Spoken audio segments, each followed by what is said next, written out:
if Donald Trump is elected president of the United States. It's time an actor assassinated a president. President of the United States. It just won't work after that. So you won't be thrilled if that happens? Now, I want to clarify, I'm not an actor. Depp's Trump impression had everyone rolling, but Trump's comeback? Let's just say it was as flat as a week-old soda. You hear about the epic showdown between Johnny Depp and Trump. It's like watching a master chef battle a guy who burns toast. Seriously, Trump tried to out-Depp Depp. It's like watching your dad attempt TikTok dances. Quick favor before we move on, if you appreciate this content, consider giving this video a like and subscribing to the channel. Now back to the video. Ever seen an actor transform into a living, breathing orange? Painfully hilarious. Want to see the cringe fest that's got the internet buzzing? Stick around, cause we're diving into this comedy goldmine. Depp sitting on the Graham Norton Show, looking all cool and collected. Then, boom, he starts morphing into the Trumpster right before our eyes. Well, Johnny Depp just pulled off that trick, and it's as hilarious as it sounds. Picture this. Depp's voice suddenly turns into what can only be described as a constipated Coke machine. The audience is on the edge of their seats, not sure if they should laugh or run for cover. His hands start flailing around like he's trying to swat invisible flies. Then Depp said this. By the way, this is going to be in the press. It'll be horrible. It's like he swallowed a bunch of marbles and decided to give a speech. But wait, it gets better. There's a pretense. There's something created about him in a sense of... In a kind of historical way. I approach Donald Trump as what you kind of see in him when you really watch him. It's exciting because we will see the actual last... I approach Donald Trump as You half expect him to start conducting the Star-Spangled Banner with those wild gestures. And it's not just about being a rich kid or anything like that. It's like watching an angry orchestra conductor who's had one too many Red Bulls. But the real kicker, Depp's vocabulary shrinks faster than Trump's approval ratings. Suddenly, every other word is tremendous or huge. Oh, that's squint. It's the kind of look that says, I'm trying to read the teleprompter, but I forgot my glasses. And also, what's a teleprompter? It's like he's playing verbal Jenga, and those are the only 2 blocks left. And don't even get me started on the squint. It's the squint that launched 1,000 memes and probably made a few ophthalmologists cry. At first, the audience is all nervous giggles. It's like watching a comedy snowball rolling downhill, getting bigger and funnier with every turn. You know, that awkward laugh you do when you're not sure if it's okay to laugh. But as Depp goes deeper into Trump land, those giggles turn into full-on belly laughs. But the real cherry on top of this orange sundae?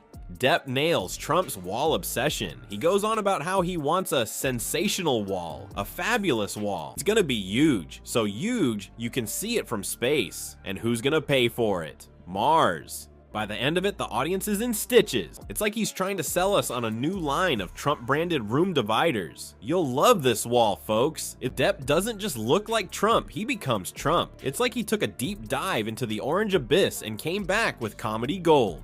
They're laughing so hard you'd think Depp just announced free healthcare and tacos for everyone. It's a masterclass in political impersonation, folks. Well, folks, it looks like our orange-tinted tweeter-in-chief decided to fire up his tiny thumbs faster than you can say Kufef. But here's the million-dollar question. How did the real Trump take it? Did he tweet about it? Did he try to sue Depp for identity theft? Or did he just sit in his golden tower muttering fake news while stress-eating a bucket of KFC? His Twitter feed lit up like Times Square on New Year's Eve. And boy, was it a Category 5 storm of caps lock and exclamation points.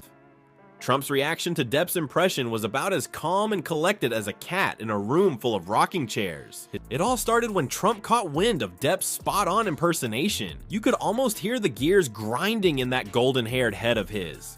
But our grumpy Trumpy wasn't done yet. Oh no, he was just warming up his Twitter fingers. Next, he went for the jugular with Disney Reject. Then, like a toddler with a sugar rush, he unleashed a barrage of tweets that would make even the most seasoned Twitter addicts blush. Nobody makes fun of the Donald, he probably muttered while reaching for his phone. And first up on Trump's hit list, low talent has been. Ouch, Donnie. That's a bit rich coming from a guy whose biggest claim to fame used to be saying, "You're fired," on reality TV. Now, that's what we call irony, folks. Trump calling someone a Disney reject when he looks like the love child of Cruella de Vil and an Oompa Loompa. Now, that's something we'd pay good money to see. Can you imagine Trump trying to channel Captain Jack Sparrow? He'd probably end up looking more like a seasick parrot than a swashbuckling pirate. It's like the pot calling the kettle orange. But the pièce de résistance, the cherry on top of this Twitter Sunday, was Trump's bold claim that he does a better Depp impression. As Trump's thumbs continued their frenzied dance across his phone screen, the internet exploded faster than a microwave with a metal spoon in it. Memes started popping up like mushrooms after a rainstorm.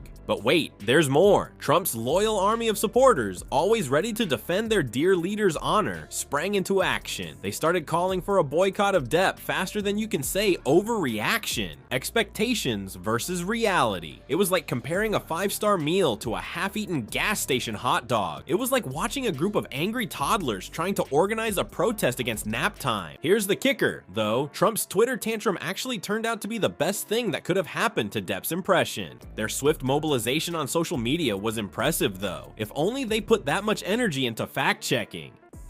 Depp's impersonation went viral faster than a cat video on a slow news day. Talk about an own goal. The more Trump tweeted, the more people wanted to see what all the fuss was about. It became the trending topic online, with everyone and their grandma sharing clips and cracking jokes. The media had a field day with this Twitter feud. The irony of a president engaging in a Twitter battle with an actor over an impression wasn't lost on anyone. It was like watching a tennis match where both players are trying to hit themselves with the ball. Commentators were torn between amusement and facepalming so hard they risked concussions. And let's not forget the late night hosts. They must have thought Christmas came early this year. They pounced on this golden opportunity faster than Trump on a bucket of KFC. Well, folks, just when we thought the Trump-Depp saga couldn't get any more ridiculous, our commander-in-Cheeto decided to show everyone how it's really done. The jokes wrote themselves. It was a comedic feast, and they were all too happy to dig in, amplifying the humor and spreading it to even more viewers. Boy, oh boy, was it a sight to behold. Imagine a potato trying to do ballet. Now picture Trump attempting to channel his inner Jack Sparrow. The entire planet collectively held its breath, and maybe covered its eyes too. I mean, we've all seen Trump's attempts at coherent sentences, so expectations were lower than his approval ratings. Yeah, it's that bad. So there's Trump puffed up like a peacock with a bad spray tan, announcing to the world that he's about to blow everyone's minds with his Johnny Depp impression. And then it happened. Trump opened his mouth and out came what he probably thought was a savvy impression of Depp. But wait, there's more. Trump wasn't content with just butchering Depp's voice. Oh no, he had to go for the full pack.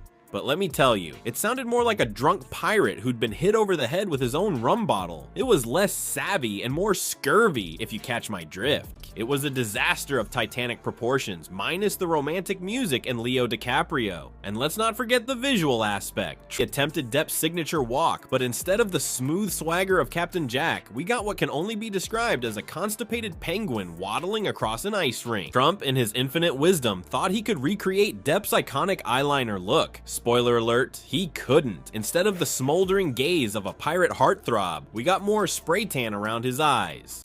Memes spread like wildfire. Comparisons flew left and right. People were photoshopping Trump's face onto various Depp characters. It looked less Pirates of the Caribbean and more Attack of the Oompa Loompas. As you can imagine, the internet exploded faster than Trump's temper at a press conference. And let me tell you, seeing Trump as Edward Scissorhands is something you can't unsee. It's like a car crash. They pounced on this golden opportunity faster than Trump on a bucket of KFC. Jimmy Kimmel, always ready with a zinger, suggested a Trump off between Alec Baldwin and Johnny Depp. Horrifying, but you just can't look away. And oh, the late night hosts. They must have thought all their Christmases had come at once.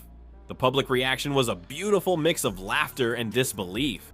Can you imagine? It'd be like watching a masterclass in impressions versus a masterclass in how to make a fool of yourself. People couldn't decide whether to laugh or cry. It was like watching a train wreck in slow motion, but funnier. Many found Trump's attempts in this crazy battle of Trump impressions. It looks like the real winner might just be our funny bone. As Dr. Smarty Pants from Fancy University said, humor can be a powerful tool for criticism. Every time we crack up at a bad Trump impression, we're actually flexing our democracy muscle. levels. So next time you see someone doing their best orange turd impression, remember, you're not just watching a comedy show, you're participating in a political revolution. Who knew saving democracy could be so darn entertaining?